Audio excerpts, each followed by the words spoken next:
So let's jump into this is the heart of the presentation here. It's how natural law actually works in our lives.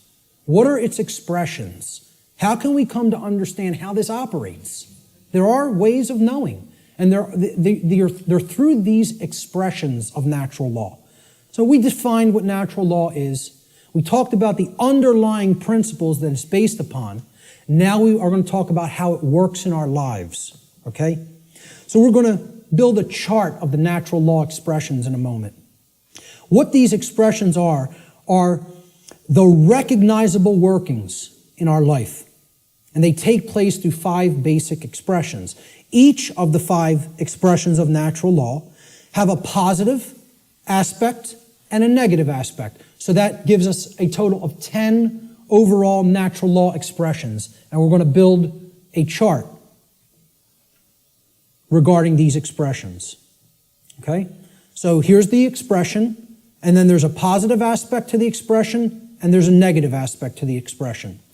The first expression of natural law is known as, and again, this is what I call these things. There's no hard and fast rules, it's just terminology. It's jargon to try to explain them in words, okay?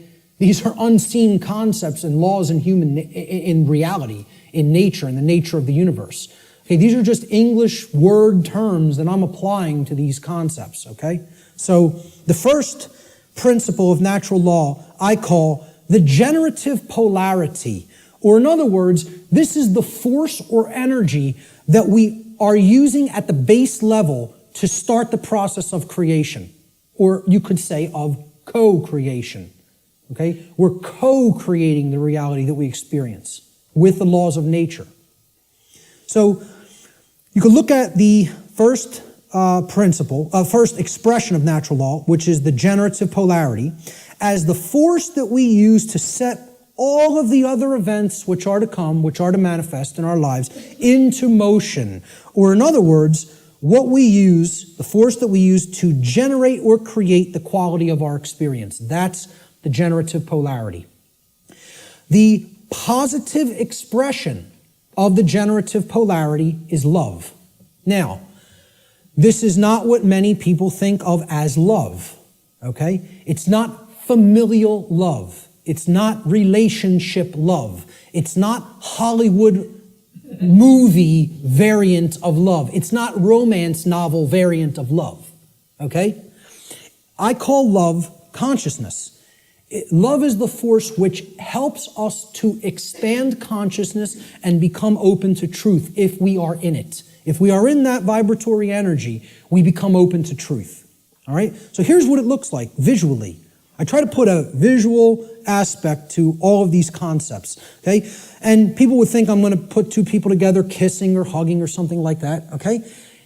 Love is inside each individual if it's present, okay? It doesn't depend on any other person. You can express love with another person, and there's no problem with that. I'm not saying that's a bad thing. That's a great thing if it's present in your life. The capital L, capital O, capital V, capital E definition of love that I'm giving here is not that. It is this force that opens up our consciousness. It's the flowering expression of consciousness, okay? So how I word this is the positive aspect of the generative polarity, the first expression of natural law, is love. In regard to natural law, love should be seen as the expansive force for consciousness. It is the force which helps us to become open to truth and expand our awareness. That's the connotation that I'm giving for the concept called love here. Okay, that's the positive expression of the creative polarity. Now, the negative expression of the creative polarity is the exact opposite of love. So people will automatically think, well, that's hate. And it is not. Because the thing that puts consciousness in a box and prevents it from growing and keeps it where it's at is what? Fear. There it is. Fear. Fear is the basis for unconsciousness. You cannot be unconscious of anything in particular unless you fear it. Okay, that's what shuts consciousness down. And here's my visual for it. fear. I don't want to look at that. That's too horrible for me to contemplate. That can't be true. I don't want that to be true. That's all fear. Okay? The negative aspect of the generative polarity is fear. Fear is the contractive force for consciousness. Fear is the force which influences us to become closed to the truth, and it is the force which ultimately shuts down our awareness. That's why so many people are unconscious, because they are fearful. They are fearful of the responsibility that comes with knowledge, and most of all, they are fearful of having to act based upon knowledge, because that requires courage. The second natural law expression is the initiating expression, what I call the initiating expression, just my term for it. Okay? The initiating expression is the first stage of tangible and recognizable results which we produce in our lives after we have, quote unquote, set the ball rolling, okay? Set the dynamic in motion by choosing between the generative polarities of either love or fear. All right? So, we choose love and something starts to happen. We become open to truth, right? Well, love is the expansive force for consciousness that opens our minds to the truth and awareness. So what do we gain as a result of accepting or existing in the vibratory energy called love? We gain knowledge, which is the acceptance of truth. Since love opens us up to truth, knowledge is its reception. It is the receiving of truth. We come to know, okay? So that's how it starts. I call this the initiating expression. Now, of course, there's a negative initiating expression if we are existing in the vibratory dynamic of fear. That would be the opposite of knowledge. What is it? Ignorance, right. Okay, now, this is what I put forward as knowledge. This is my imagery for knowledge. Okay? That's a being who knows themselves. You know, and as the mystery traditions of Greece put forward at the Delphic Oracle, know the self and you will know the universe. In other words, know the microcosm and you will know the macrocosm. Know thyself. The positive aspect of this initiating expression is knowledge or the acceptance of truth.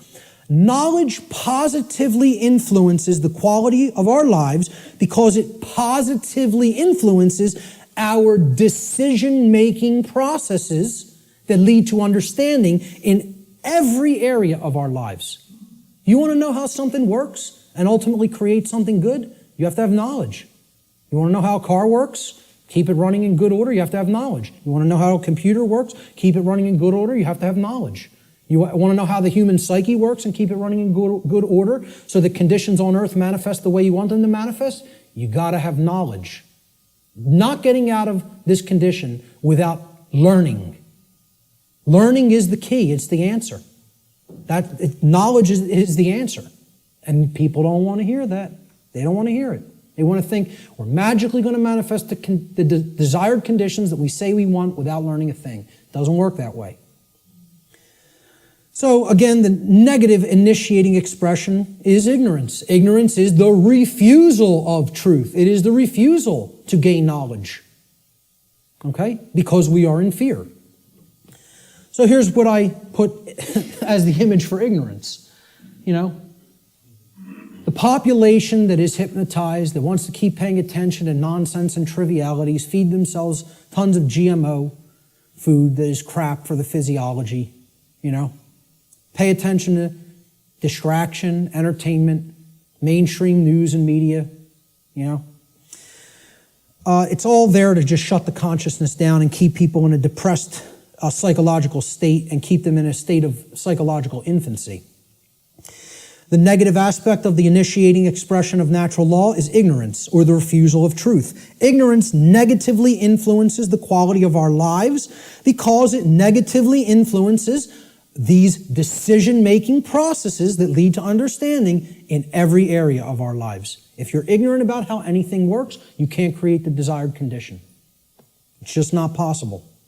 It's important to remember, again, that ignorance should be distinguished from nescience, which means not knowing because necessary information is not present or was unattainable. Ignorance, on the other hand, means not knowing even though necessary information is present because that information has been willfully refused or disregarded.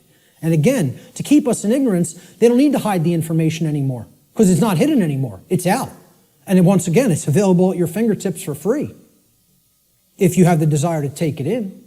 But now, the manipulation mechanism that is used is dissuade people from looking at it, provide endless entertainment, provide endless amusement, provide endless distraction, and say there's nothing to any of that stuff. That's just some old crazy religion that you don't need to understand. It's no different than any other religion, believing that natural law exists.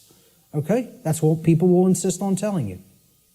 So people will be dissuaded from ever looking into it, and they'll disregard it of their own choice. Thomas Jefferson said that if a nation expects to be ignorant and free in a state of civilization, it expects what never was and never will be. Freedom and ignorance are antitheses of each other that can never coexist simultaneously. That is an impossibility in natural law. I'm going to put up a couple other quotes on ignorance. Samuel Adams said, "No people will tamely surrender their liberties, nor can any be easily subdued. When knowledge is diffused," that means it's everywhere present, "and virtue is preserved," meaning morality. On the contrary, when people are universally ignorant and debauched in their manners, meaning purely selfish and only worried about themselves, they will sink under their own weight without the aid of foreign invaders, meaning the society will turn inward on itself and collapse and destroy itself just based on the fact alone that the population is ignorant and they are ensconced in moral relativism and other forms of debauchery and just self-pleasure as their highest virtue, their highest desire. Socrates said that the only good is knowledge and the only evil is ignorance. And this is a quote I'd like to be remembered for. "Willful ignorance in the presence of knowledge is the measure of a bad person." And people will say that's extremely harsh. That's true. That doesn't make the statement untrue. The statement is true as well. It is a harsh statement. See, people in my family will ask me, why don't you have anything to do with me anymore? I've deliberately cut off many members of my own family. Okay? Because many members of my own family say, I know what's going on and I don't care. I don't intend to do a damn thing about it. I'm worried about me, myself, and mine, and I don't care what's happening in the world. Well, you know what that's called, folks? That's called a bad person. Let's not mince words. Let's not euphemize. Let's call it what it is. That's called a bad person. And I don't want anything to do with bad people in my personal life. I don't hang out with bad people. I try to surround myself with good people who care. Because they're co-creating wisely. Okay? I tell family members who I've cut off association with, because you do not care is what makes you a bad person.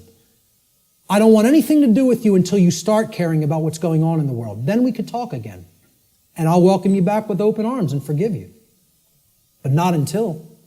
You want to stay in that level of consciousness? I want nothing to do with you. I don't want to be around people like that. They're bad influences, and they do bring other people down. So I'll still put out the information. It's there any time for free that they want to go and engage it. And I tell them all, anytime you want to ask me and come over and engage directly with me, I'll make the time for you. But until you want to do that, until you develop that desire, I don't want to be in your presence. Okay? So maybe, I don't know if that's going to be effective. I don't know. And guess what? I don't care whether it's going to be effective, because I'm not going to surround myself with bad people until they decide I want to make myself a better person. Then I'll engage them and speak the truth to them. But until then, I'll put this out there for all for free, and they can engage it any time they want. But in my personal life, I can't make time for that. I don't have energy for that. I barely have energy for this. An anonymous quote, I believe this was from some internet forum. I don't know what the gentleman's name was, but it was a great quote. Ignorance is the root cause of all evil. And since only knowledge eradicates ignorance, it is our duty and moral obligation, there's that term, to educate ourselves as well as the masses around us.